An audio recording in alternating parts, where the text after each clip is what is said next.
శ్రీ గురుభ్యో నమ శ్రీమాత్రే నమ. చాలామంది సిల్వర్ గురించి అడుగుతున్నారు.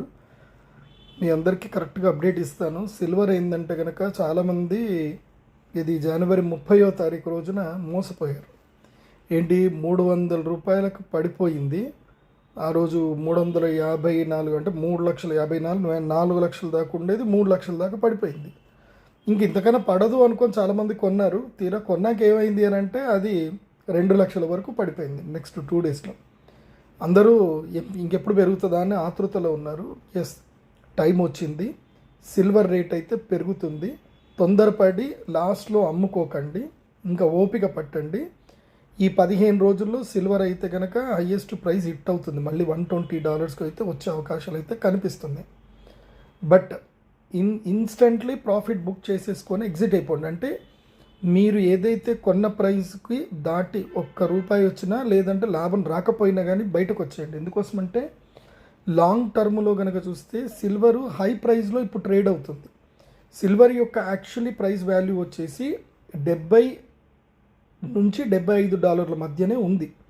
ఇప్పుడు ఇవాళ $97 వరకు రీచ్ అయింది. అంటే మన లెక్క ప్రకారము మన ఏదైతే కేజీల లెక్క ప్రకారం చూస్తే కనుక 1,53,000 నుంచి 1,45,000 1,40,000 30,000 ఈ రేంజ్ లోపలనే యాక్చువల్లీ సిల్వర్ ప్రైస్ ఉంది. కానీ ఇప్పుడు హై ప్రైస్లో ట్రేడ్ అవుతుంది బికాస్ డిమాండ్ ఎక్కువ ఉంది కాబట్టి. ఇంకోటి ఏంటంటే కామెక్స్ మార్కెట్లో కూడా మాకు ఫిజికల్ సిల్వర్ కావాలనుకుంటున్నారు కాబట్టి చికాగో మార్కెట్ అయితే సిల్వర్ మార్కెట్ ట్రేడ్ చేయడం ఆపేశారు, వాళ్ళు క్లోజ్ చేశారు.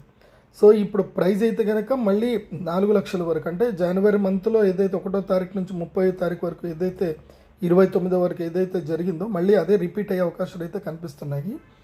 బట్ నేనేం చెప్తాను అంటే ఎవరైతే హై ప్రైస్లో కొనుక్కున్నారో మీ ప్రైస్ వరకు వచ్చి రాగానే మాత్రం ప్రాఫిట్ బుక్ చేసుకొని సెల్ చేసుకొని బయటకు వచ్చేయండి అందరు కూడా. సో మళ్ళీ సిల్వర్ ఒకే రోజు మళ్ళీ దమ్మని పడిపోతుంది. మళ్ళీ కన్సల్టేషన్ వచ్చేసి 2,66,000 అక్కడ వరకు మళ్ళీ కన్సల్టేషన్ తీసుకుంటుంది. సో సిల్వర్లో ఎవరైనా ఇన్వెస్ట్ చేయాలనుకుంటే టాటా సిల్వర్ సెలెక్ట్ చేసుకోండి. జస్ట్ అది పైసలలో ఇదవుతుంది కాబట్టి పెద్దగా నష్టం కనబడదు. సో చాలా చక్కగా మీరు సేల్ చేసుకోవచ్చు. 22 లక్షలు అంటే 25 లక్షల చేతిలో పెట్టుకుంటే మీరు 1,00,000 షేర్లు కొనుక్కోవచ్చు. దానికి మార్జిన్ ట్రేడ్ యాడ్ చేసుకున్న మీకు 3 లక్షల షేర్లు వస్తాయి 25 లక్షలు మీ దగ్గర ఉంటే. దానికి సేవింగ్ పర్పస్ అంటే ఎప్పుడైనా మార్జిన్ కింద పడిపోయినా మ్యాక్సిమం ₹10 పడుతుంది.